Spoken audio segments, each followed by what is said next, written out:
یزید جیسا آدمی فتویٰ دے رہا ہے کہ شراب از بیٹر دین نماز، اور یہ نہیں کہہ رہا کہ میرا پرسنل اوپینین ہے،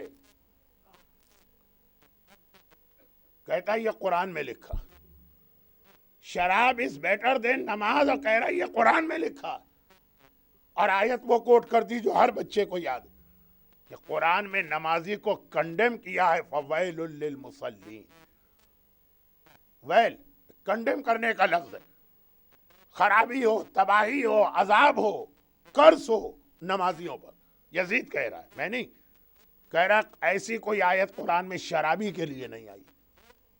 آج بھی ہمارے یہاں ایسے لوگ ہیں جو کہتے ہیں کہ مولانا شراب کہاں سے حرام ہوئی، کہیں قرآن میں نہیں لکھا ہے کہ شراب حرام ہے۔ جنہیں قرآن پڑھنا نہیں آتا، ایک آیت ان سے کہا جائے تو وہ صحیح نہیں پڑھ سکتے۔ اب یہ یزید کا طریقہ تھا، لیکن ایک بات یہاں پہ اور کہہ دوں، یزید نے پھر بھی یہ کہا کہ یہ قرآن میں ہے۔ آج تو ہمارے آپ کو ایسے لوگ ملیں گے کہ آپ ان سے کوئی مسئلہ پوچھیں گے، وہ کہیں گے ان مائی اوپینین۔ آپ ہیں کون ان مائی اوپینین کہنے والے؟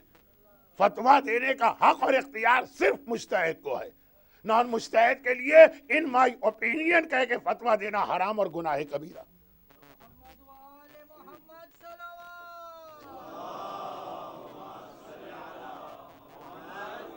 اور میں نے یہ دیکھا ہے، دیکھیں یہ لیک آف نالج، لوگ بڑا اپریشیٹ کرتے ہیں فلاں صاحب کی کتنی نالج ہے، جو مسئلہ پوچھے ان مائی اوپینین۔ اگر واجبات کا مسئلہ ہے، اگر حرام کا مسئلہ ہے، تو سوائے مرجے کے کسی کا فتویٰ آپ مان ہی نہیں سکتے۔ یہ کہیے ان آغا سیستانیز اوپینین، یہ کہیے ان آغا خامنائیز اوپینین، آپ کون ہیں ان مائی اوپینین کہنے والے؟ لیکن یہ وہ گناہ ہے جو یزید بھی اپنے آپ کو بچا رہا، کہہ رہا ہے کہ یہ مائی اوپینین نہیں، یہ قرآن کہتا۔ آخری زمانے میں شریعت سے پلے کرنا ایک عام بات بن جائے گی، اور اللہ کے رسول 4 ایگزامپل کوٹ کر رہے ہیں، جن میں سے نہج البلاغہ میں میرے مولا نے 3 ایگزامپل کو ریپیٹ کیا۔ پیغمبر کی بہت مشہور حدیث ہے، اس لیے میں پوری ورڈنگ کے ساتھ نہیں پڑھ رہا تاکہ ٹائم کو سیو کیا جائے۔ کہا کہ آخری زمانے میں لوگ بہت شراب پیئیں گے، لیکن ایک فرق ہوگا آخری زمانے میں اور پہلے زمانے میں۔ آخری زمانے میں لوگ پہلے شراب کو حلال بنائیں گے اور آرگومنٹ لائیں گے کہ یہ شراب حلال ہے، پھر پیئیں گے۔ آخری زمانے میں لوگ بہت زیادہ میوزک سنا کریں گے، لیکن پہلے اسے حلال کریں گے انٹرٹینمنٹ کے نام پر، شراب کو حلال کریں گے دوا اور ڈرنک کے نام پر، انٹرسٹ کو یا بیاج کو حلال کریں گے پروفٹ کے نام پر، رشوت کو حلال کریں گے گفٹ کے نام پر۔ اور یہ 4 ایگزامپل جو پیغمبر نے دی، یہ خالی 4 ایگزامپل نہیں ہیں، یہ آخری زمانے کے لوگوں کی مینٹلٹی بتائی جا رہی۔ سب سے زیادہ ایزی ہے شریعت پہ اٹیک کرنا، لیکن یہ ایک ڈیفرنٹ ٹاپک ہے۔ آج کی بات تو سورہ نساء کو کمپلیٹ کرتے ہوئے آگے بڑھنا، تو خلاصہ یہ ہے کہ اللہ کا رسول آخری زمانے کی جو سائنس بتا رہے ہیں، اس میں فیمس نیچرل ڈیزاسٹر، ارتھ کویک، فلڈ، طوفان، پولیٹیکل پرابلم، ہر جگہ بلڈ شیڈ، ہر جگہ وہاں کی پبلک اپنی رولنگ گورنمنٹ کو ٹاپل کرنے کی فکر میں، وہاں پہ سوشل اور کلچرل پرابلم، شراب بہت کامن، میوزک بہت زیادہ رائج، انٹرسٹ بالکل ایک عام سی چیز اور کامن چیز بن کے رہ جائے گی۔ اچھا عجیب بات یہ، ان حدیثوں میں یہ نہیں لکھا۔ اب دیکھیے جب گناہوں کی لسٹ بتا رہے ہیں رسول اللہ کہ آخری زمانے میں گناہ کتنے بڑھیں گے، حرام کھانا، یہاں تک رسول کی حدیث ہے نا کہ اگر کوئی آدمی حلال کا 1 درہم یا پاؤنڈ حاصل کرنا چاہے وہ نہیں ملے گا، اور حرام کے 70 درہم خود ہی اس کے دروازے پہ چل کے آ جائیں۔ ہمیں نہیں چاہیے حرام، آئے گا حرام ہمارے پاس۔ 1 درہم حلال کا نہیں ملے گا، 70 درہم حرام کے ملے گا۔ اب یہ سارے گناہ جب اللہ کے رسول اور معصومین آخری زمانے کے سائنس میں بتا رہے ہیں، سائنس نشانیاں. تو اب خیال ہی آتا کہ یہ لفظ بھی ہوگا کہ لوگ نمازیں بہت قضا کریں گے. نہیں، یہ عجیب بات ہے. کہا کہ آخری زمانے میں نمازیں بہت زیادہ لوگ پڑھنے لگیں گے، مسجد کے اندر جگہ نہیں رہے گی. دنیا کی ہر مسجد جو ہے کچھ عرصے کے بعد چھوٹی پڑے گی. لوگ جب جماعت کی صفوں میں کھڑے ہوں گے تو جگہ نہیں ملے گی لوگوں کو جماعت میں. ان کی باڈیز ایک دوسرے سے ٹکرا رہی ہوں گی. البتہ پھر پیغمبر نے آخری ایک جملہ کہہ کے میسج کو کمپلیٹ کیا، مساجدہم عامرہ ومن ہدایتہم خالیہ. ان کی مسجدیں نماز پڑھنے والوں سے فل ہیں مگر ہدایت سے خالی ہیں. مسجد میں جاؤ، ساری زندگی جا کے آ جاؤ، ہدایت کہیں سے نہیں مل رہی ہے.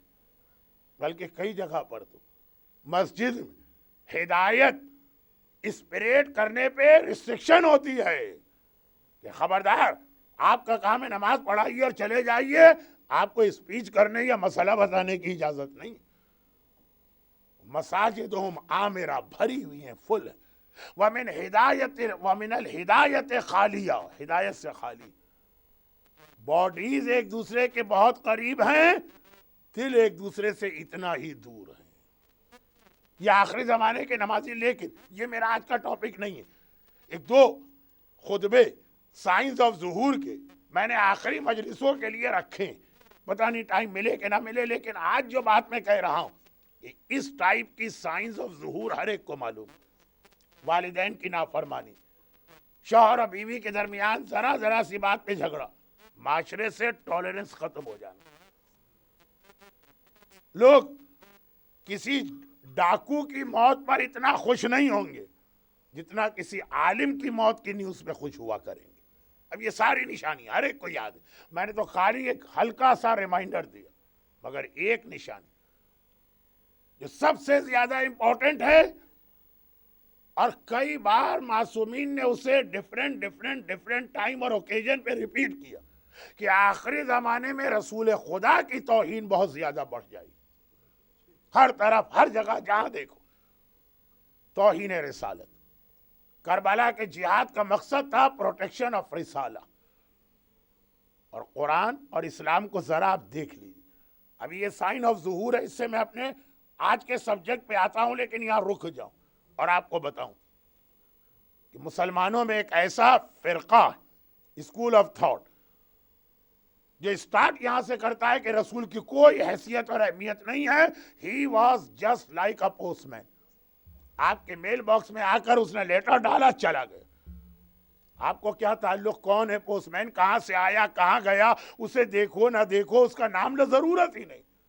جس نے لیٹر بھیجا اور آپ ڈائریکٹ ریلیشن کا، یہ رسول خدا.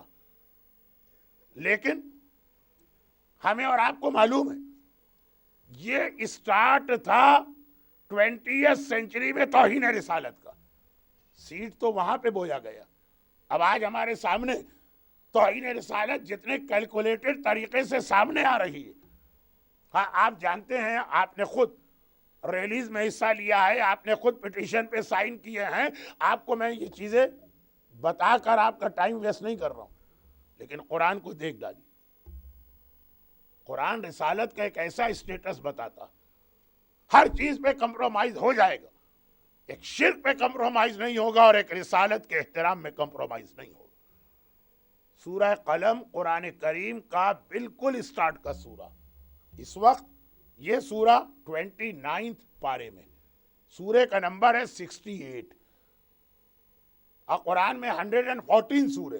لیکن جب یہ قرآن نازل ہو رہا تھا تو یہ دوسرا یا تیسرا سورہ تھا جو نازل ہوا. اب ذرا اس کی آیتیں دیکھی.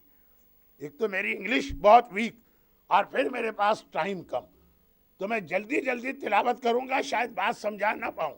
لیکن یہ آیت دیکھیے تو آپ کو ایسا لگے گا جیسے اللہ از ویری اینگری. یہ لفظ شاید اللہ کے لیے صحیح نہیں. میری اپنی زبان میں تو بہترین لفظ ہے، اللہ بہت جلال میں ہے. لیکن اب کیا جلال کیا میں سمجھاؤں اس مجمع کو، تو میں نے اینگری کہا. اگر غلط لفظ ہے تو اللہ مجھے معاف کرے، میں اپنی زبان پہ آ جاتا ہوں. دیکھیے آیتیں دیکھیے. قرآن کہہ رہا ہے خبردار لا تطع کل حلاف مہین ہماز مشاء بنمیم مناع للخیر معتد اثیم عتل بعد ذلک زنیم. خبردار ڈونٹ پے اٹینشن اس آدمی کی طرف. یہ ایک آدمی کا ذکر ہے, ایک آدمی حلاف بہت قسمیں کھانے والا, مہین بڑا ذلیل ہے, حماز چغلیاں کرنے والا, مشائن بنمیم لوگوں کو آپس میں لڑاتا ہے, مناع للخیر لوگوں کو نیکی سے روکتا, معتدن لمٹ کے کراس کر جاتا ہے, عصیم گناہگار ہے, عتل اس کی جنریشن یا نسل میں خرابی ہے, بعد ذالک زنیم تانا دینے والا. ایک لفظ نہیں استعمال کیا, خدا نے کہا خبردار اس آدمی کی جانب نہ جانا, جھوٹی قسمیں کھانے والا, ذلیل اور پست آدمی, چغلی کھانے والا, معاشرے کے اندر فساد ڈالنے والا, لوگوں کو نیکی سے روکنے والا, لمٹ کو کراس کرنے والا, عصیم گناہگار, عتل بد اخلاق, بعد ذالک زنیم بد نسل, نسل میں خرابی. وَإِنْ كَانَ ذَا مَالٍ وَبَنِينَ چاہے یہ کتنا ہی پیسے والا کیوں نہ ہو اور اس کا کٹم کتنا ہی بڑا کیوں نہ ہو. آج اللہ اتنا انگری کیوں ہے؟ 1 2 3 4 5 9 لفظ استعمال کیے اس آیت میں اللہ نے ایک خاص آدمی کو کنڈیم کرنے کے لیے جس کا نام تھا ولید ابن مغیرہ. یہ آیت ولید ابن مغیرہ کے بارے میں نازل ہوئی. خبردار اس کی بات نہ سننا, یہ حلاف ہے, یہ مہین ہے, یہ حماز ہے, یہ مشائن بنمیم ہے, یہ مناع للخیر ہے, یہ معتد ہے, یہ عصیم ہے, یہ عتل ہے, یہ زنیم ہے. ایک آدمی. اور وجہ کیا تھی؟ یہ پہلا آدمی تھا مکے والوں میں جس نے توہین رسالت کی. سورہ قلم اس کی آیتیں میں پڑھ رہا ہوں, اس کی تیسری آیت اس کے بارے میں, ما انت بنعمت ربک بمجنون. اے حبیب تم مجنون نہیں ہو. مجنون یعنی پاگل, یعنی میڈ. کون آدمی تھا جس نے پہلی بار رسالت کے لیے کہا کہ یہ جو رسول اپنے آپ کو کہہ رہا ہے, he's a mad man, ولید ابن مغیرہ. قرآن نے پہلے تو اعلان کیا کہ نہیں رسول تم پاگل نہیں, اور اس کے بعد جس نے یہ توہین کی, 1 نہیں 2 نہیں 3 نہیں 4 نہیں 5 نہیں 6 نہیں 7 نہیں 8 نہیں 9 مرتبہ قرآن اس کو کنڈیم کر رہا ایک ہی جگہ. کیوں؟ ہر چیز میں کمپرومائز ہو سکتا ہے, رسالت کے احترام میں کمپرومائز نہیں ہو سکتا. قرآن کو دیکھ ڈال, جو اللہ کے اپنے خاص نام ہیں ہر جگہ شیئر کرایا جا رہا ہے رسول کو اپنے ساتھ. اِنَّكَ لَعَلَىٰ خُلُقٍ عَظِيمٍ, اے رسول تم بہت عظیم ہو. عظیم کون ہے؟ جو آپ رکوع میں کہتے ہیں سبحان ربی العظیم, میرا رب عظیم ہے, یا رب عظیم ہے, یا رسول عظیم. سورہ توبہ کی آیت بالمؤمنین رؤوف الرحیم. پہچانو اس رسول کو, یہ مومنوں کے لیے رحیم ہے. ایک اللہ رحیم ہے بسم اللہ الرحمن الرحیم, اور ایک رسول رحیم. اللہ اپنے نام اپنے رسول کو دے رہا. ارے بہت ڈیٹیل میں جانے کے بجائے ایک فقہی مسئلے کو شارٹ میں بتا دوں, بات ختم. عظمت رسالت کا اندازہ اس سے کریں, احترام رسالت, اس سے آپ اندازہ کریں کہ ہمارے یہاں مدرسے کا بچہ بھی ایک فقہی مسئلہ جانتا, اور وہ یہ ہے کہ اسلام میں سرٹن چیزوں کو نجس مانا گیا. بعض مراجع نے کہا 10, بعض نے کہا 11, بعض نے کہا 12, بعض نے کہا 13, اور ان میں ایک بہت ہی اہم نجاست ہے کافر. کافر نجس. آیت اللہ سیستانی نے بھی کوئی نیا فتویٰ نہیں دیا ہے. انفارچونیٹلی میں بھی آپ کے بیچ میں رہتا ہوں تو بہت زیادہ مس گائیڈ کرنے والی ای میل میرے پاس بھی آتی ہیں,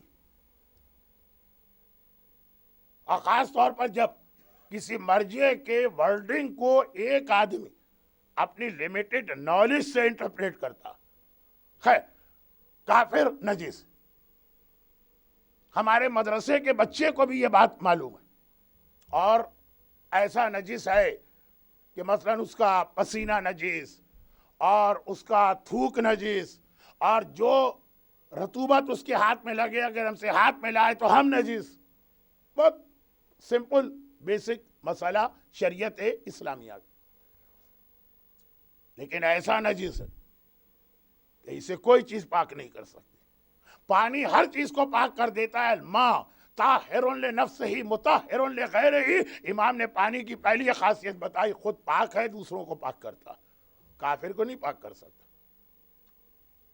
آپ لے جائیے اسے، دریا میں لے جائیے، سمندر میں لے جائیے، کہیں لے جائیے، اور اسے ایک بار نہیں 50 بار نہلا کے لے آئیے، وہ نجس رہے گا. ارے یہ تو عام پانی، زمزم کے پانی سے کافر کو دھو دیجئے، نجس کا نجس رہے گا، بلکہ زمزم کا پانی بھی نجس ہو جائے گا اگر کر نہیں.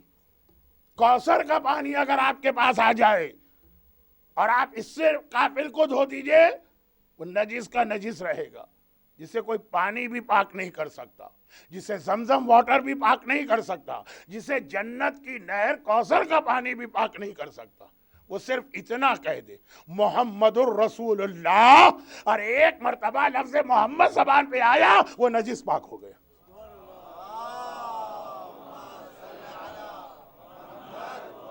جس کے نام میں اتنی طاقت ہے کہ خالی اس نے محمد الرسول اللہ کہا اور ایک دم پتہ چلا کہ نجاست سے طہارت میں آ گیا. اب اسی کا پسینہ پاک، اب اسی کے ہاتھ کی رطوبت پاک، اب اسی کا لعاب دہن پاک. جس کے نام میں اتنی طاقت ہے وہ خود پاکیزگی کی کس منزل پر ہو. پہچانو رسول کی عظمت کو. لیکن آخری زمانے کی خاص بات یہ بتائی گئی ہے، ہم نے نہیں بتائی، خود معصومین نے ہمیں بتایا کہ جگہ جگہ توہین رسالت کا گناہ کیا جائے گا، اور کوشش کی جائے گی کہ کبھی رسول کی محبت ہمارے دلوں سے نکالی جائے.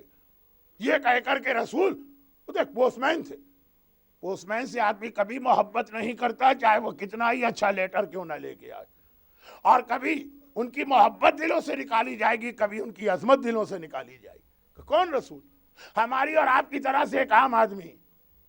میں نے یہ جملہ اپنے کانوں سے اپنے اسپیکر کی زبانی سنا کہ 40 سال تک تو رسول بالکل جاہل مطلق تھے، ان کو پتہ ہی نہیں تھا کہ میں کون ہوں. کبھی محبت، کبھی عظمت، کبھی پیغمبر کا اسٹیٹس. مگر توہین رسالت کا ایک اور بھی اسٹیج جو ہمارے اور آپ کے درمیان ہے، یہ بھی توہین رسالت ہے کہ رسول نے کہا یہ کام کرو، اور ہم نے کہا نہیں ہم تو نہیں کریں گے، ہم تو اس کے الٹ جائیں گے. یہ بھی توہین ہوتی. باپ اگر بیٹے سے کہے کہ یہ کام کرو، بیٹا باپ کے سامنے کہے مجھے نہیں کرنا، بلکہ اس کے الٹ کام کرنے لگے، زبان سے کچھ نہ بھی کہے، کتنا انسلٹ فیل کیا جاتا. آخری زمانے میں توہین رسالت زبان سے بھی ہوگی اور ایکشن سے بھی ہوگی.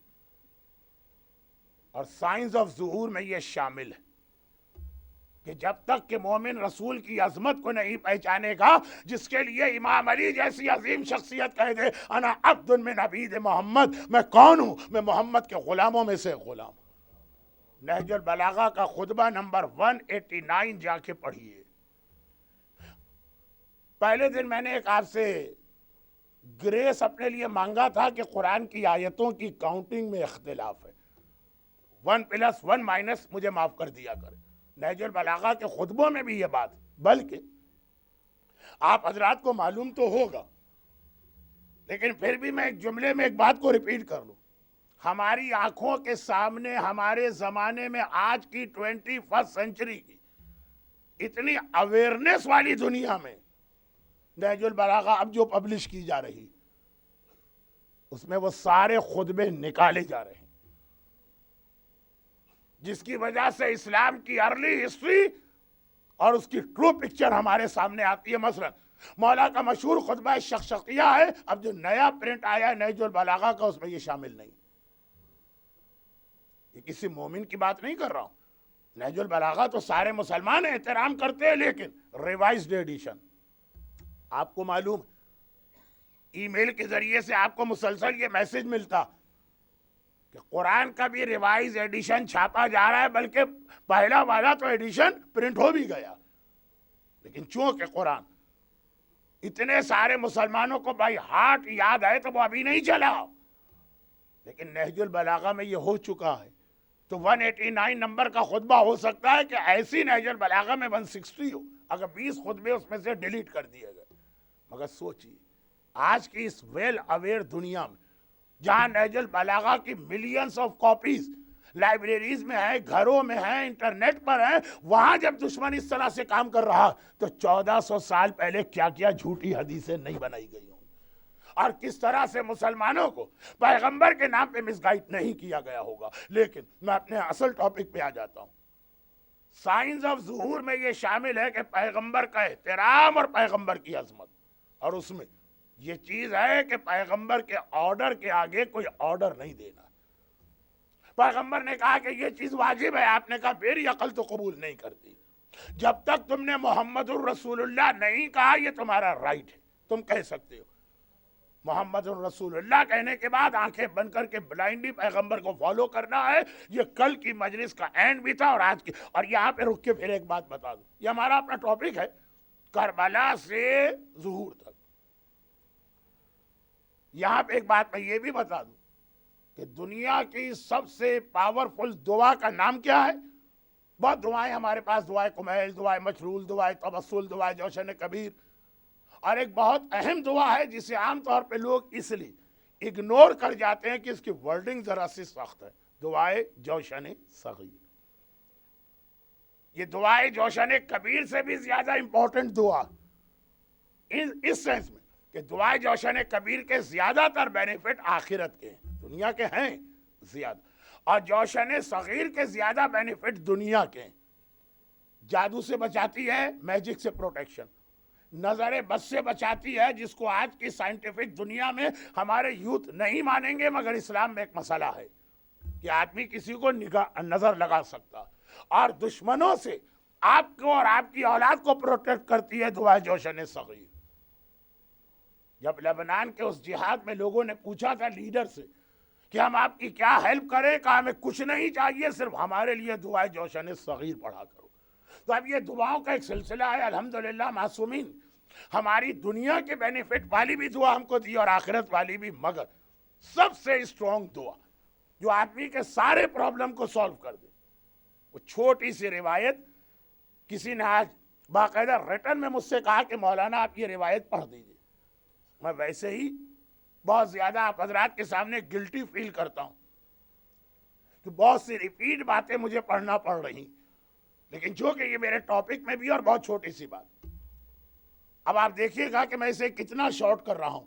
جن لوگوں نے اس سے پہلے یہ حدیث مجھ سے سنی, دنیا کی بہترین دعا اور اسٹرانگسٹ دعا.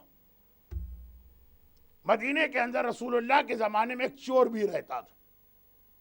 مدینہ ایک بڑا سٹی ہے, بڑے سٹی کے اندر ہر پروفیشن کے لوگ ہوتے ہیں, ڈاکٹرز ہوتے ہیں, انجینئرز ہوتے ہیں, بزنس مین ہوتے ہیں, آفیسز میں کام کرنے والے ہوتے ہیں, کھیت میں کام کرنے والے ہوتے ہیں, اور چور بھی ہوتے ہیں. ایک چور بھی تھا, اور جب کبھی اسے کہیں سے نیوز ملتی تھی. اب آج کی دنیا تو ساری پلاسٹک کرنسی والی دنیا, اب آج کے فراڈ کے طریقے بھی بالکل الگ. انٹرنیٹ پہ ہر وقت آپ کو وارننگ دی جاتی ہے کہ بی کیئرفل, لیکن جیسے کراچی یا پاکستان میں اب تک کیش کی ہینڈلنگ بہت زیادہ ہوتی ہے. جس تاریخ کو لوگوں کو سیلری ملتی ہے اس تاریخ کو یہ پک پاکٹ والے لوگ بہت زیادہ ایکٹیو ہوتے ہیں. تو چور کا کام ہی یہی ہے کہ وہ ان ٹچ رہے. یہ چور جہاں اس کو اطلاع ملے کہ آج مدینے میں کسی کے پاس پیسے آئے ہیں, فوراً آدھی رات کو مڈ نائٹ جا کے اس کے گھر چوری کرے گا. اسے نیوز ملی کہ مدینے میں کوئی نئی فیملی شفٹ ہوئی. رسول خدا کے زمانے میں یہ ویزا, پاسپورٹ, امیگریشن, یہ سارے پرابلم تو نہیں تھے. لیکن جب تک رسول مکے میں تھے, لوگ مکے میں نہیں آتے تھے کیونکہ مسلمان آلریڈی مکے میں انڈر فائر یا انڈر ٹارچر ہے. لیکن جب رسول مدینے پہنچے, اپنی گورنمنٹ بن گئی, تو پورے عرب سے وہ لوگ مدینے آنے لگے جو اپنی فیملی میں صرف ایک آدمی اسلام قبول کیا, پوری فیملی نے اس کا بائیکاٹ کر دیا. آج بھی یہی ہوتا. وہ فرق یہ ہے کہ اس زمانے میں ابو جہل بائیکاٹ کرتا تھا مومن کا, آج مومن کا بائیکاٹ کرتا. اگر آپ اپنی پالیسی بنا لیں کہ شریعت کے مطابق ہر وہ مکس گیدرنگ جو شریعت کے اگینسٹ جا رہی ہے میں اس کو اٹینڈ نہیں کروں گا, یاد رکھیے گا کوئی ایک مومن بھی اپنے گھر کی مکس گیدرنگ کو ختم نہیں کرے گا. آپ کا بائیکاٹ ہو جائے گا. آپ نہ کسی شادی میں جا سکیں گے, نہ کسی برتھ ڈے میں جا سکیں گے, حتیٰ یہ کہ شاید 22 رجب کی نیاز میں بھی نہ جا سکیں. پہلے یہی کام ابو جہل کرتا تھا, آج کے دور میں یہی کام مومن آل محمد کر رہے ہیں کچھ لوگ. خیر, اب یہ ہے کہ مدینے میں روز آنا, نئی فیملیز مائگریٹ کر کے آتی ہیں پورے عرب سے، کیونکہ مدینہ اپنا شہر، ایک پروٹیکشن یہاں پہ ملا. تو چور بھی مسلسل ان ٹچ رہتے ہیں. پتہ چلا کہ آج کوئی بہت پیسے والی فیملی آئی ہے، آدھی رات کو مڈ نائٹ، میں بہت شارٹ کر رہا ہوں، بس آج آ گئے وہ لوگ تو یہ جائے گا. جیسے پہلے زمانے کا ایک پروفیشن تھا جو آج تو ختم ہو گیا، وہ یہ تھا کہ لوگ ڈیڈ باڈیز کا کفن چوری کرتے تھے. تو وہ ہر وقت ان ٹچ رہتے تھے کہ کون آدمی مرا، کب دفن ہوا. ہم اور آپ تو کوائری کرتے ہیں بھائی وہ صاحب کب دفن ہوں گے تاکہ ہم نماز وحشت پڑھیں. چور پوچھتا ہے وہ صاحب کب دفن ہوں گے تاکہ مڈ نائٹ کو جا کے قبر کھود کے کفن نکالے. تو خلاصہ یہ ہے کہ چور نے آدھی رات کو اس گھر پہ اٹیک کیا. اٹیک کیا، چور ہے، بہت ہی خاموشی اور سائلنٹ طریقے سے گھر کے اندر جمپ لگائی. اب یہ انگلینڈ جیسے گھر تو نہیں تھے اس زمانے میں، اور ہو بھی نہیں سکتی عرب میں. ویدر کے اعتبار سے ہر جگہ کا آرکیٹیکچر ڈیفرنٹ ہوتا ہے. جہاں گرمی زیادہ ہوگی وہاں کھلے کھلے گھر ہوتے ہیں. چنانچہ اس نے جمپ لگائی، گھر کے اندر گیا. پہلے تو کھلا ہوا صحن، اوپن ٹو اسکائی، اور پھر رومز ہیں. پہلے ہی روم جو نظر آیا وہاں گیا. پہلے اس نے ونڈو سے دیکھا کہ گھر کے اندر کتنے مرد ہیں، کتنے لوگ ہیں، ریزسٹنس نہ ہو جائے. جب کمرے میں نگاہ ڈالی تو خوش ہو گئے. اس نے دیکھا اس گھر میں کوئی نہیں ہے، صرف ایک 18 سال کی لڑکی، بڑی حسین جمیل خوبصورت، اور ایکچوئل 18 سال کی ہے. تو برتھ ڈے پہ 118 کی بھی ہو جائے تو کینڈل 18 ہی کی جلتی ہیں، وہ نہیں، واقعاً 18 کی 18. چنانچہ دیکھا کہ ایج کے اعتبار سے اور اپنی ممبر کی توہین بھی نہ ہو جائے، اور بات بھی آگے بڑھے، بڑی حسین جمیل خوبصورت لڑکی اور اکیلی ہے. ایسا لگتا ہے اس کی فیملی میں کوئی آدمی یا تو زندہ نہیں ہے اور یا پھر سب کافر ہیں، یا اکیلی مسلمان ہوئی تو یہاں پہ آ گئی. مگر اصل بات یہ تھی کہ پورے اس روم میں پیور گولڈ بوریوں میں بھرا ہوا رکھا ہوا ہے. پورے بیگ ہیں پیور گولڈ سے بھرے ہوئے. Double benefit. آج اتنی دولت مل رہی ہے اور ساتھ میں لڑکی اکیلی. آدھی رات ہے، شیطان تو ہر آدمی کے ساتھ لگا رہتا. اسی لیے تو کہا گیا کہ نامحرم کو دیکھنا ہی شیطان کے لیے دروازہ کھولنا انٹری کا. یہ جملہ میرا نہیں ہے، شیطان کا ہی ہے. جب حضرت نوح نے پوچھا تھا کہ اے شیطان آخر تو لوگوں کو کیسے مس گائیڈ کرتا ہے، نہیں لوگ نہیں، مومن کو، مومن تو انڈر دا پروٹیکشن آف اللہ.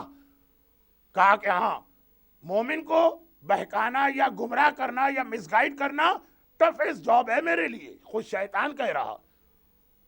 البتہ اگر مومن کبھی 3 میں سے کوئی ایک مسٹیک کرے، اور نمبر 1 اگر کسی نامحرم عورت کے ساتھ ایسی جگہ چلا جائے جہاں کوئی اور نہ ہو، چاہے وہ قرآن پڑھنے کیوں نہ گئے، وہ تو پھر شیطان کا کام ہے کہ کس طرح قرآن سے حرام کی طرف ڈائیورٹ کرے، اور بڑا ایکسپرٹ ہے اس کام میں شیطان.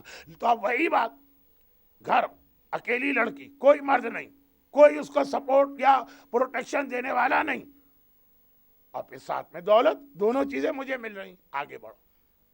کیسے ہی آگے بڑھو؟ نماز شب کا وقت تو آ چکا، یعنی مڈ نائٹ کے بعد آیا، آدھی رات سے نماز شب کا وقت آ جاتا ہے. بلکہ آیت اللہ سیستانی تو کہتے ہیں کہ جسٹ آفٹر عشاء نماز شب کا ٹائم آ گیا. چنانچہ یہاں تو 5 بجے نماز شب کا ٹائم آ جاتا ہے آفٹرنون میں، آج کل ونٹر میں. تو خلاصہ یہ کہ نماز شب کا جو ٹائم تھا، کوئی آدمی اٹھا ہوگا تلاوت قرآن کر رہا. نماز شب میں 40 مومنین کے نام لیے جاتے ہیں. کچھ لوگوں کو یہ مشکل لگتے ہیں، اور میں ایسے اساتذہ، میرے ٹیچرز ایسے تھے، پوری دعائے جوشن کبیر، دعائے کمیل، پوری دعائے مشلول اور دعائے ابو حمزہ صومالی ہر رات نماز شب کے قنوت میں پڑھا کرتے تھے. تو خیر، اب نماز شب کے بینیفٹ اتنے ہیں جنہیں پتہ چل جائے تو جب کبھی اسے ٹائم ملے گا. بات کو شارٹ کر دوں، اس لیے کہ یہاں واجب نماز کے اندر بھی لوگ سیکنڈز کی کاؤنٹنگ رکھتے ہیں. یہ نہیں کہ فلاں صاحب نے 1 منٹ زیادہ پڑھا دے، نہیں، 15 سیکنڈ زیادہ پڑھا دے. مجھ کو پہلے دن کہا گیا کہ 8 منٹ and 35 سیکنڈ آپ نے زیادہ تقریر کی. تو خیر بہت اچھی بات ہے، اتنی اچھی پرفیکٹ کیلکولیشن. بس اللہ کرے کہ قیامت میں اللہ بھی اتنی کیلکولیشن سے نہ چلے کہ ایک ہمارا چھوٹے سے چھوٹا گناہ پکڑے. نہیں، وہاں پہ ہمیں اللہ سے لینینسی چاہیے، اے خدا 2-4 گناہ پکڑ تو 1000-2000 معاف کر دے. یہی طریقہ یہاں بھی ہمیں کرنا پڑے گا، مگر یہ ڈیفرنٹ ٹاپک. نماز شب کے لیے کوئی کھڑا ہوا اور تلاوت قرآن شروع کر دی اور قرآن کی ایک آیت پڑھی، وَأَمَّا مَنْ خَافَ مَقَامَ رَبِّهِ وَنَهَى النَّفْسَ عَنِ الْهَوَىٰ فَإِنَّ الْجَنَّةَ هِيَ الْمَأْوَىٰ. قرآن میں ایک آیت، وَأَمَّا مَنْ طَغَىٰ وَآثَرَ الْحَيَاةَ الدُّنْيَا فَإِنَّ الْجَحِيمَ هِيَ الْمَأْوَىٰ. قرآن بتا رہا ہے جنت و جہنم کا ڈیویژن کس کرائیٹیریا پر ہوگا. اب جب میں لینڈ کرتا ہوں آپ کے ملک میں، وہاں پہ 2 بورڈ لگے ہوتے ہیں، برٹش سٹیزن یا EU والے ادھر سے جائیں اور باقی سارے سٹیزن ادھر سے جائیں. تو یہ ڈیویژن قیامت کے دن کیسے ہوگا؟ خدا نے کہا کہ جو دنیا کی زندگی کے فائدے اٹھاتا اور اللہ کے اگینسٹ چلتا ہے، جہنم اس کے لیے بنائی گئی. وَأَمَّا مَنْ خَافَ مَقَامَ رَبِّهِ وَنَهَى النَّفْسَ عَنِ الْهَوَىٰ. اور جو قیامت کے دن اللہ کے سامنے کھڑے ہونے سے ڈرا کہ کیا جواب دوں گا، اور اس نے اپنے آپ کو گناہ سے روکا، فَإِنَّ الْجَنَّةَ هِيَ الْمَأْوَىٰ. جنت اس کے لیے. یہ آیت اس نے سنی، یہ آیت سنی. سینکڑوں آیتیں ہم سنتے ہیں، کبھی اثر نہیں ہوتا ہے، لیکن آدھی رات کا وقت، ہر طرف سائلنس، ڈارکنیس اور تنہائی، بس یہ آیت ایسے کان میں گئی کہ جیسے کان سے نکل کے سینے میں تیر کی طرح لگی. جو قیامت کے دن سے ڈرا، وَنَهَى النَّفْسَ عَنِ الْهَوَىٰ، اور اپنے آپ کو گناہ سے روکا. ڈرنا بیکار ہے اگر ڈرنے کے بعد بھی اتنے ہی گناہ آدمی کرے جتنا ڈرنے سے پہلے کر رہا. میں نے تو ایک زمانے میں 20 سال عذاب قبر کی مجلسیں پڑھی. قبر والا باپو ایسے ہی نہیں کہلایا، ڈراکولا آف اسلام ایسے ہی نہیں کہلایا، جہنم کا دروغہ ایسے ہی نہیں کہلایا. 20 سال عذاب قبر، فشار قبر، پل صراط، جہنم. اور واقعا دیکھا کہ لوگ ڈرتے تھے، مگر ڈرنے کے بعد جیسے ہی گیٹ سے باہر نکلے امام باڑے کے، وہی طریقہ پرانا ہوا ہے. تو وہ تو بیکار ہے. قرآن کا ڈرو وَنَهَى النَّفْسَ، اور اپنے نفس کو روکو. بھئی یہ سنا اس نے، ایک بار اس کے دل پہ اثر ہوا، خدا بندہ میں اپنے آپ کو روک رہا ہوں.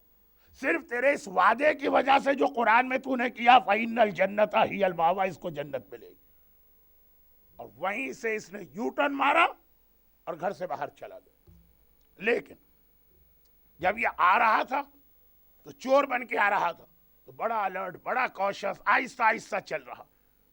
اب تو اس نے اپنا ارادہ کینسل کر دیا. اب جو واپس گیا تو اتنا کیئرفل نہیں تھا، کسی چیز سے ٹکرا گیا، پیر لگ گیا، آواز آئی، ایک دم اس نے دیکھا کہ کمرے میں بیٹھی ہوئی لڑکی ڈری اور اٹھ کے ونڈو کی طرف آئی. یہ گھبرا کے جمپ لگا کے باہر گیا. بات ختم ہو گئی. اگلے دن صبح مسجد النبوی میں نماز پڑھنے یہ پہنچا. فجر کی نماز کے بعد رسول خدا پبلک کو بٹھا لیتے ہیں، ایک چھوٹی سی اسپیچ ہوتی ہے اور اس کے بعد لوگوں کے سوال جواب. یہ چور بھی رسول کے پاس پہنچا. کسی کو کیا پتا کہ یہ چور ہے، اور جا کے بیٹھ گئے. اچانک اس نے دیکھا کہ باب رحمت سے، اگر یہ رسول خدا کا ممبر ہے تو باب رحمت لیفٹ سائڈ پر ہے، باب رحمت سے وہی لڑکی آ رہی ہے 18 سال کی، جسے یہ ابھی 3 گھنٹے پہلے گھر میں اکیلے دیکھ چکا. وہی لڑکی پہچان لیا. اب یہ ڈرا. اتنی صبح ارلی ان دا مارننگ اس زمانے میں عورتیں گھر سے باہر نہیں نکلتی انلیس یہ کہ کوئی ایمرجنسی ہو. اس کو کیا ایمرجنسی ہو گئی کہ اس ٹائم پر آئی؟ شاید اس نے مجھے پہچان لیا اور میری کمپلین لے کے آ رہی. وہ قریب آئی اور کہا کہ یا رسول اللہ، کل رات کو میرے گھر میں ایک چور آیا تھا، میں اس کی کمپلین لے کے آئی، اور یقین ہو گیا کہ آج میں پکڑا گیا. دل میں اس نے ایک بات کہی، خدا بندہ ہزاروں دفعہ میں چوری کر کے آیا ہوں، ہمیشہ میں شیطان کے راستے پہ چلا ہوں، نہ کبھی پکڑا گیا، نہ کبھی ذلیل ہوا، نہ پبلک کے سامنے میری انسلٹ ہوئی، ہمیشہ بچ کے نکلتا. اور آج پہلی بار میں نے تیرے وعدے پہ بھروسہ کیا، اور پہلی بار شیطان کو کک آؤٹ کر کے تیرے راستے پہ چلا، اور پہلے ہی دن 3 گھنٹے کے اندر میں پکڑ لیا گیا اور میری توہین ہو رہی. اب دل میں تو ہر قسم کا خیال آتا، مگر جب اس نے ڈیٹیل سنی، عورت نے کہا، لڑکی، عورت نہیں لڑکی 18 سال کی، یا رسول اللہ کل رات کو میرے گھر میں چور آیا اور میں اس کی کمپلین لے کے آئی ہوں، لیکن پہلے اپنا انٹروڈکشن کرا دوں. میں فلاں قبیلے کی شہزادی ہوں، میرا باپ قبیلے کا سردار تھا، لیکن اس نے اسلام قبول کر لیا تو پورا قبیلہ اس کے اگینسٹ ہو گیا. اس نے مجھ سے کہا اور میری ماں سے کہ اب یہاں رہنا ٹھیک نہیں. ابھی تو لوگ پھر بھی شیخ اور سردار ہونے کی وجہ سے رسپیکٹ کر رہے ہیں, لیکن کچھ دنوں کے بعد یہ سب چینج ہو جائیں گے. بہتر ہے کہ ہم اپنا قبیلہ چھوڑ دیں, اسلام کی خاطر یہ قربانی دے. اب سردار تھا تو پراپرٹی بہت تھی, ایسٹس بہت تھے. میرے باپ نے ساری چیزیں بیچی اور سب کو پیور گولڈ میں کنورٹ کیا. اس زمانے میں بہترین سیونگ گولڈ ہوتا تھا اور ساری پریپریشن تھی کل میرے باپ کو موو کرنا. آج اچانک باپ اور ماں دونوں ایک ساتھ مر گئے. موت تو کسی کے کنٹرول میں نہیں. کتنے کیسز میں نے دیکھے کراچی میں بھی اور دارالسلام میں بھی کہ بوڑھا باپ بہت بیمار, مرنے کے قریب, ڈاکٹرز نے کہا آئی سی یو میں ہے, ڈاکٹر نے کہا اس کے وارثوں کو بلا لو, اب یہ نہیں بچے گا. جوان صحت مند بچے باپ کو دیکھنے آئے, وہ مر گئے, اور وہ بوڑھا باپ جو آئی سی یو میں تھا, تمام ڈاکٹرز نے کہا تھا کہ یہ 24 گھنٹے میں مر جائے گا, وہ پھر بستر سے کھڑا ہو گیا. تو موت کا تو کسی کو نہیں پتا. میرا باپ میری ماں دونوں مر گئے. کل ٹریولنگ کرنا ہے, آج موت ہو گئی. اب پرانے زمانے میں لائف بڑی سمپل تھی, آدھے گھنٹے میں ان کو دفن کر دی. لیکن میں نے سوچا کہ میرا باپ اتنا پاورفل آدمی, وہ تک ڈر رہا تھا اپنی قوم سے, تو میں تو اب اکیلی رہ گئی ہوں, ایک 18 سال کی بچی. اگر کل میری قوم اٹیک کر کے سارا مال چھین لے تو میں کیا کروں گی؟ میں جیسا میرے باپ نے پلان کیا میں نکل جاؤں. اچھا, قبیلے والے سوچ بھی نہیں سکتے تھے کہ جس کے گھر آج میت ہوگی نیکسٹ ڈے وہ لڑکی چلی جائے گی. چنانچہ میں جلدی سے نکل آئی اور ساری دولت لے کے کل مدینے میں انٹر ہوں. اب میں اکیلی ہوں, کوئی ہمارا رشتہ دار اور جاننے والا کٹم والا یہاں نہیں. ویسے پیغمبر کے شہر میں ضرورت بھی نہیں ہے کہ آدمی کا کوئی سپورٹر. سب سے بڑھ کے مشکل کشا موجود ہیں, لیکن دنیاوی اعتبار سے بات ہو رہی ہے. میں نے گھر ارینج کیا, اس میں اتری. پورے میرے باپ کی پراپرٹی کی میں اکیلی مالک ہوں. بیوی کو اپنے شوہر کے ایسٹس میں صرف 12 پوائنٹ سم تھنگ ملتا. بیٹی کو اپنے باپ کی ساری جائیداد ملے گی اگر وہ اکیلی ایک ہی اولاد. سارا میرے پاس, میں لے کے آ گئی. گھر میں بیٹھی, نیند نہیں آ رہی تھی کہ مدینے میں نہیں ہوں اور اتنی دولت ہے میرے پاس. ٹھیک ہے, مدینہ مسلمانوں کا شہر ہے, لیکن کیا مسلمان ایک دوسرے کے ساتھ فراڈ نہیں کرتے؟ مدینہ مومنوں کا شہر ہے, کیا مومن ایک دوسرے کا گلا نہیں کاٹتے؟ ارے مومن کی تو اتنی ہمت ہے کہ حق فاطمہ اگر اس کو ملے تو وہ حق فاطمہ کو بھی ہضم کر جاتا ہے. خمس کیا؟ جو شہزادی کونین کے حق کے اوپر ہاتھ ڈال دے اور قبضہ کر لے. تو اب یہ مسلمانوں کا شہر ہے, لیکن ڈر تو تھا. اب میں سوچ رہی ہوں کیا کروں, آدھی رات کو ایک چور بھی آ گیا. اب وہ چور تو سامنے ہی بیٹھا ہوا ہے, اس نے کہا ہو اب تو بالکل مارا گیا, شاید اس نے پہچان لیا. لیکن اگلا جملہ کہا, لیکن یا رسول اللہ, میں اتنا ڈر گئی تھی کہ اپنی جگہ سے میں کھڑی بھی نہیں ہوئی.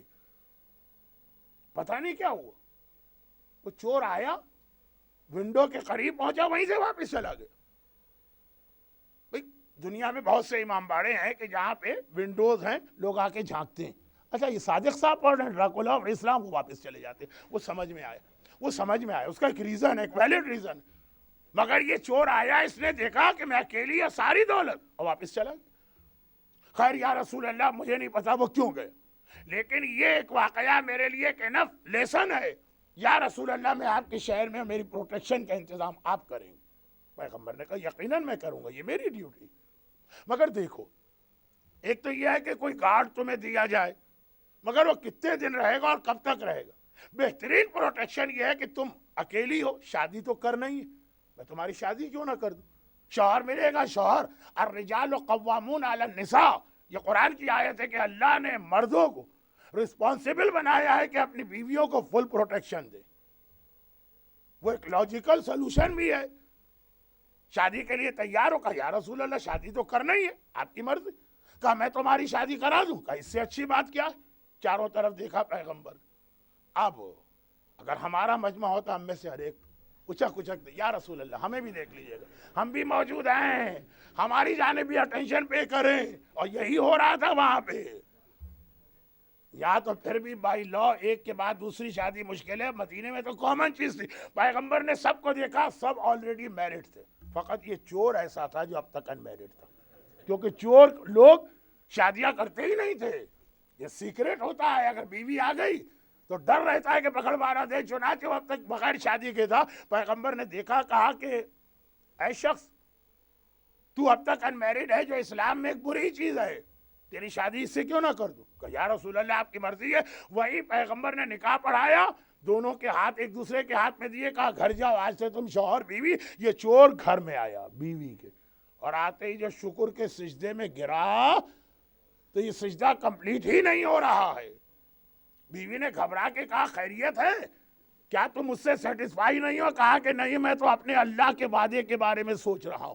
کل رات کو میں نے اللہ کے وعدے پہ بھروسہ کیا تو اللہ نے مجھے تم بھی دلوا دی, یہ ساری دولت بھی مجھے مل گئی. اللہ کے وعدے پہ بھروسہ کرنے سے جو میں پہلے حرام اور گناہ کر کے لے رہا تھا وہی سب مجھے ملا, مگر حلال اور جائز طریقے سے ملا. یہ خالی اس کا واقعہ نہیں. اے صاحبان ایمان, ذرا اللہ پہ بھروسہ کر کے دیکھ لیجیے. جھوٹ بول کے جو پیسہ آتا ہے وہ کوئی حیثیت نہیں رکھتا ہے, سچ بول کے اس سے زیادہ آئے گا.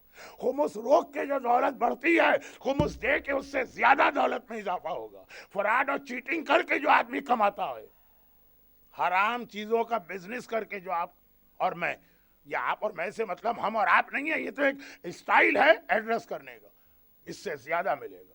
اللہ کے وعدے پہ بھروسہ, اور اللہ نے آپ سے وعدہ نہیں کیا کہ اللہ نے آپ سے آپ کے وعدہ کیا, آپ کے کان میں اللہ کے کہہ کے گیا ہے.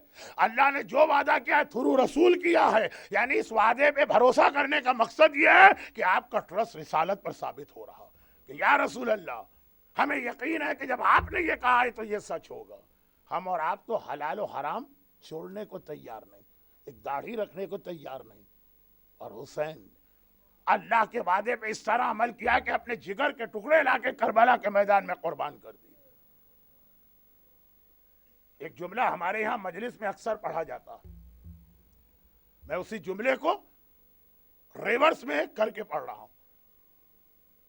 یہ جملہ دا ڈے آفٹر ٹمارو اس مجلس میں بھی آئے گا. زینب کو اپنی اولاد سے اتنی محبت نہ تھی جتنی حسین کی اولاد سے تھی. علی اکبر زینب کا بیٹا نہیں ہے, مگر زینب نے اپنے بیٹوں سے بڑھ کے اکبر کو چاہا اور اکبر کا خیال کیا. ٹھیک, یہ جملہ تو جناب علی اکبر کے مصائب جو 3 دن بعد آئیں گے, 2 دن بعد, کل جناب قاسم, پرسوں پھر حضرت عباس, پھر جناب. لیکن اب اسی کو ذرا ریورس کیجیے. زینب کو اکبر سے اتنی محبت کیوں ہے؟ کیونکہ اکبر حسین کا بیٹا ہے, بہن اپنے بھائی سے اتنی محبت کرتی. مگر کیا خالی زینب حسین سے محبت کرتی؟ حسین زینب سے محبت نہیں کرتے؟ ارے اتنی محبت جب حسین زینب سے کرتے ہیں تو حسین بھی اپنے اکبر سے زیادہ آنر محمد کا خیال کرتے ہوں. جب زینب حسین کی اولاد کے لیے اتنی قربانی دینے کو تیار ہے تو کیسے ممکن ہے اگر زینب نے حسین سے ایسی محبت کی کہ آج تک دنیا میں کسی بہن نے بھائی سے اتنی محبت نہیں کی تھی, تو حسین نے بھی زینب سے اتنی ہی محبت کی کہ دنیا میں آج تک کسی بھائی نے اپنی بہن سے اتنی محبت نہیں کی ہو. اور زینب اگر حسین کی وجہ سے اکبر پہ اپنی جان قربان کر رہی ہے تو حسین بھی زینب کے آن و محمد کا اتنا ہی خیال کر رہے ہیں. آج کربلا کے ان شہیدوں کا تذکرہ ہونے جا رہا ہے جو یہ بتا رہا ہے کہ حسین زینب سے کتنی محبت کرتا. مگر عجیب بات یہ بھی سن لیجیے کہ آن محمد کربلا کے شاید اونلی شہید ہے بنی ہاشم میں جن کا ماتم ان کی ماں بھی کرنے کو تیار نہیں تھی, بلکہ اگر کوئی اور ماتم کرتا تو روک دیتی تھی, میرے آن پر مت رو, میرے محمد پہ مت رو, میرے علی اکبر کا ماتم کرو. کربلا کے یہ 2 ننھے مجاہد جعفر طیار کے پوتے ہیں, حیدر کرار کے نواسے. اب ذرا دیکھیے کہ مصائب کے درمیان شہیدوں کے جہاد کی ڈیٹیل بتانے کا ٹائم نہیں ہوتا. غم کا بیان ہے تو کیسے بتایا جائے کتنا جہاد کیا, تو ایک جملہ کافی. جعفر طیار کا پوتا اگر جہاد کرے گا تو کس شان کا جہاد ہوگا, حیدر کرار کا نواسا اگر جہاد کرے گا تو کس شان کا جہاد ہوگا. مگر یہ بھی عجیب بات, زینب نے اپنے بیٹوں پر یہ 2 ریسٹرکشن ڈال دی تھی شب عاشور. شب عاشور، عاشور کی رات آئی، حسین نے مغرب کی نماز کے فوراً بعد چراغ گل کر کے مردوں کا ایک امتحان اور ایک ٹیسٹ لیا. ٹھیک ہے، وہ تو آپ سنتے ہیں. اب مڈ نائٹ کے بعد حسین، شب عاشور، اس کے مصائب تفصیل سے آخری رات کو پڑھوں گا، لیکن مڈ نائٹ کے بعد حسین اب لیڈیز کو، کربلا کی سیدانیوں کو، کربلا کی بیویوں کو چیک کرنے نکلے کہ ان کی کیا حالت. ہر خیمے میں حسین نے کچھ نہ کچھ دیکھا. وہ مردوں کا امتحان تھا، ایک میٹنگ بلائی، چراغ گل کیا اور پھر امتحان لیا. یہ عورتوں کا ٹیسٹ لیا جا رہا ہے کہ حسین ہر ایک کے خیمے کے قریب سے جا رہے، خیمے کے باہر سے دیکھتے ہیں. آپ میں سے 90% مجمع آج بھی کربلا میں جا کے خیمہ گاہ کی زیارت کرتا ہے تو یہ ہسٹری اس کے ذہن میں ہوتی ہے. یہ زینب کا خیمہ ہے، یہ حضرت عباس کا خیمہ ہے، وہ جناب ام فروہ اور قاسم کا خیمہ ہے. سارے خیموں کی آپ زیارت کرتے ہیں. جب میرا مظلوم آقا زینب کے خیمے کے قریب پہنچا، خیمے کے اندر انٹر نہیں ہوئے، باہر سے دیکھا تو بڑا عجیب منظر دیکھا. آن جو ایج 10 سال کی ہوگی، محمد جن کی ایج 9 سال کی، 9 اور 10 سال کے بچے، ہمارے اور آپ کے بچے بھی، ہم کو پتا ہے کہ ایج ایسی ہے. مگر حسین نے دیکھا کہ زینب نے اپنے دونوں بیٹوں کو اپنے سامنے بٹھایا، مگر عام طریقے سے نہیں بٹھایا. جو کل عاشور کی صبح کا واقعہ تھا وہ ابھی سے شروع ہوا.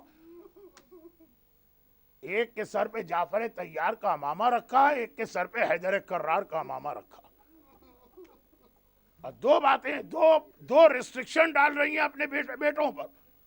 کہا بیٹا انو محمد، کل ایسا جہاد کرنا، ایسا جہاد کرنا کہ دنیا کو پتا چل جائے کہ جعفر طیار کا پوتا میدان میں آیا، دنیا کو پتا چل جائے کہ خیبر کا قلعہ فتح کرنے حیدر کرار کا نواسہ میدان میں آیا. لیکن خبردار، عرب دنیا کا طریقہ ہے کہ ہر مجاہد، سارے عربوں کا طریقہ، میدان میں جاتا اپنا انٹروڈکشن کراتا، میں کون. خبردار اپنی زبان سے اپنا انٹروڈکشن نہ کرانا. بیٹا اون ایسا جہاد کرنا، بیٹا محمد ایسا جہاد کرنا کہ تم اپنی زبان سے نہ کہو. دشمن پکار اٹھے، ارے یہ جعفر طیار دوبارہ کہاں سے آ گئے، ارے یہ حیدر کرار دوبارہ کہاں سے آ گئے. اپنی زبان سے خود نہ کہنا، تمہارا جہاد ایسا ہو.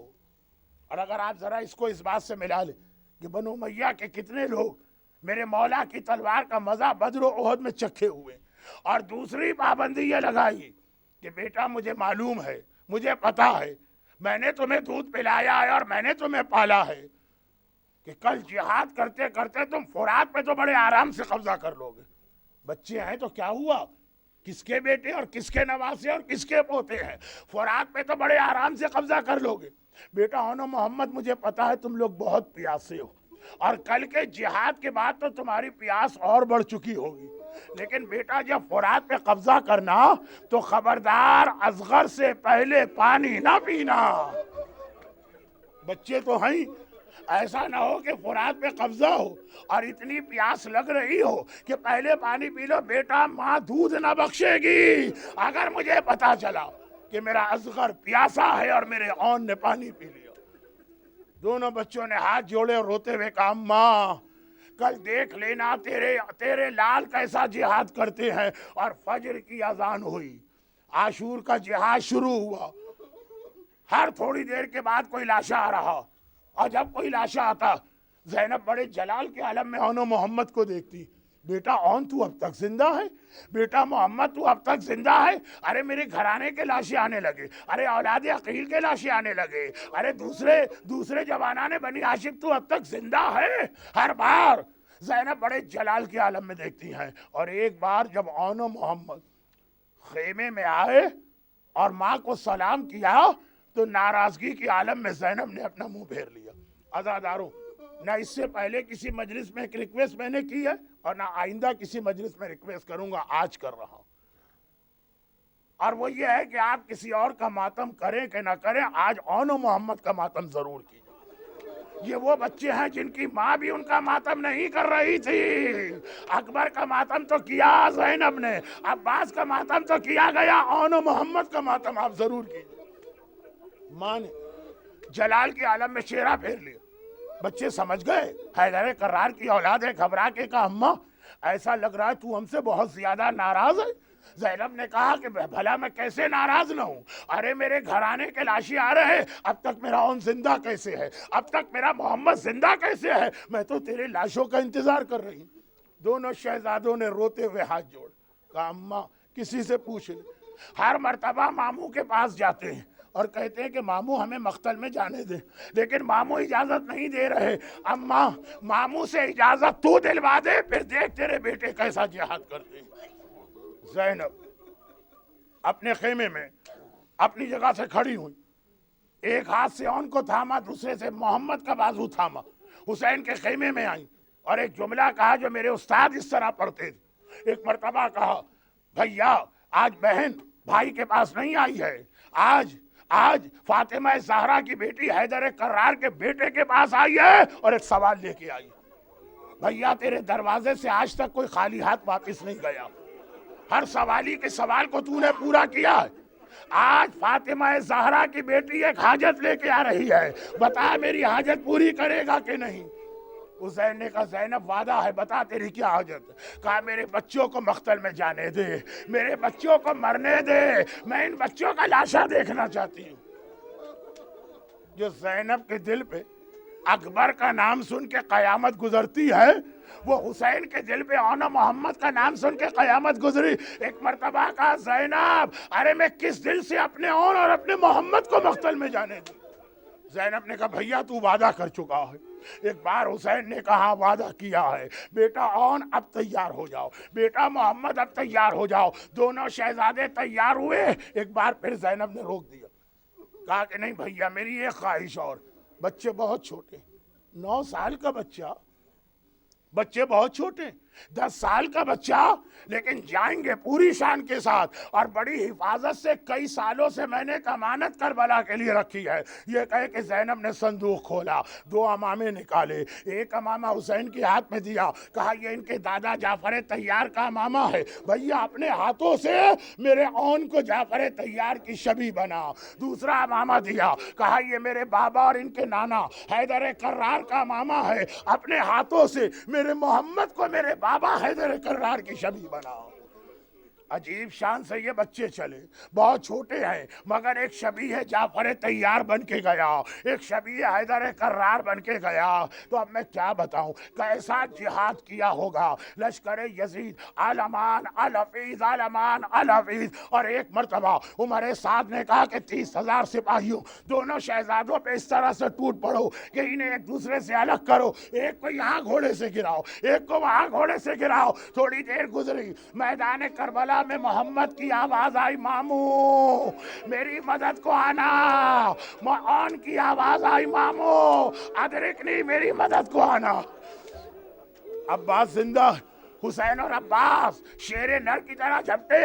حسین نے کہا عباس ایک کو میں اٹھاتا ہوں, ایک کو تم اٹھاؤ. اون کو حسین نے اٹھایا, محمد کو عباس نے اٹھایا. دونوں لاشیں لے کے آ رہے, مگر لشکر یزید کا ایک طریقہ ہوتا تھا, جیسے ہی کوئی شہید گھوڑے سے گر کے مارا جاتا تھا وہ لوگ خوشی کے شادیانے بجاتے تھے, اور ادھر خیمے میں بیویوں کو شادیانوں کی آواز سے پتہ چل جاتا تھا ارے ہمارا مجاہد مارا گیا. اب ادھر اون و محمد کے لاشیں حسین لا رہے, عباس لا رہے, مگر بیویوں کو کیسے پتا چلا؟ باجے بجنے لگے, خوشی کے شادیانے بجنے لگے, بیویوں نے ماتم شروع کیا. زینب نے ایک جملہ کہا جو میر انیس نے اپنے مرثیے کی بیعت کہی ہے, جو میر انیس کے مرثیے کی بیعت ہے. باجے والوں کی صدا زیر قنات آتی ہے. زینب بیویوں سے کہہ رہی ہے, زینب بیویوں سے کہہ رہی ہے, باجے والوں کی صدا زیر قنات آتی ہے. کیسے لاشیں میرے بچوں کی بارات آتی ہے. ارے اسی دن کے لیے میں نے اون و محمد کو پالا. ایک بار حسین دونوں لاشیں لے کے آئے, ایک بیٹا مر چکا ہے, ایک بیٹا آخری سانسیں لے رہا ہے. ایک مرتبہ حسین نے کہا زینب جب سے آن و محمد کربلا میں آئے ہیں تو نے اپنے بیٹوں کو کبھی گلے سے نہیں لگایا ہے. ارے میرا دل چاہتا ہے آج ایک بار تو گلے سے لگا لے. زینب پھر ماں تو ہے نا, ایک بار جھکی, آن کو گلے سے لگایا, آن مر چکا تھا. محمد کو گلے سے لگایا, محمد آخری سانسیں لے رہا تھا, ماں کے گلے سے لگایا. محمد نے آنکھیں کھولی, اماں اب تو ہم سے خوش ہو گئی نا, اماں اب تو ہم سے راضی ہو گئی. واہ محمد واہ اونا. عزادارو اپنی جگہ سے آج کھڑے ہو جائیے, اونا محمد کا ماتم شروع.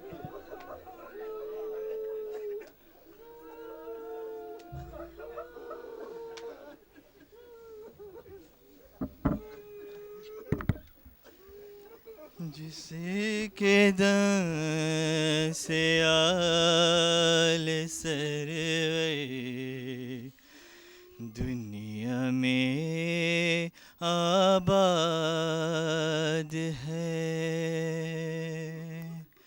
جس کے دم سے آل سرور دنیا میں آباد ہے.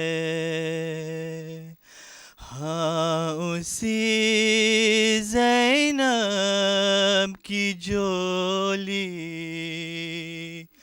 ہاں اسی زینب کی جولی ہو گئی برباد ہے. دیکھ کر آنو محمد کو یہی کہتی تھی ماں, دیکھ کر آنو محمد کو یہی کہتی تھی ماں. یہ تو صدقہ لائی ہوں, یہ تو صدقہ لائی ہوں, اکبر میری اولاد ہے. سب کے لاش لوٹیں گے لیکن یہ لوٹیں گے نہیں. سب کے لاش لوٹیں گے لیکن یہ لوٹیں گے نہیں. فیصلہ قسمت کا زینب, فیصلہ قسمت کا زینب, کیا تجھے کچھ یاد ہے؟ کر دیا ثابت دو معصوموں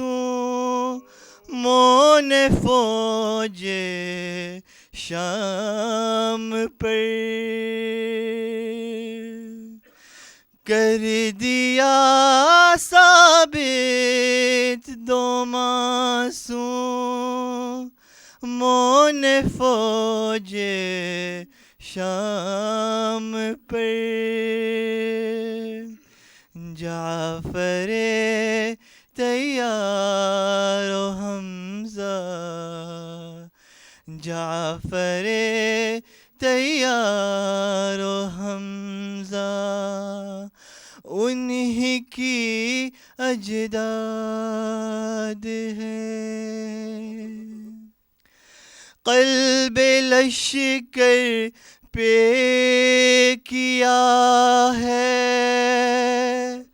وار یوں ان دونوں نے, قلب لشکر پہ کیا ہے وار یوں ان دونوں نے روح حیدر کے سرے روح حیدر کے سرے میدان پائیداد ہے لاش پر ایک لاش لا کر تھک چکا بھائی میرا لاش پر ایک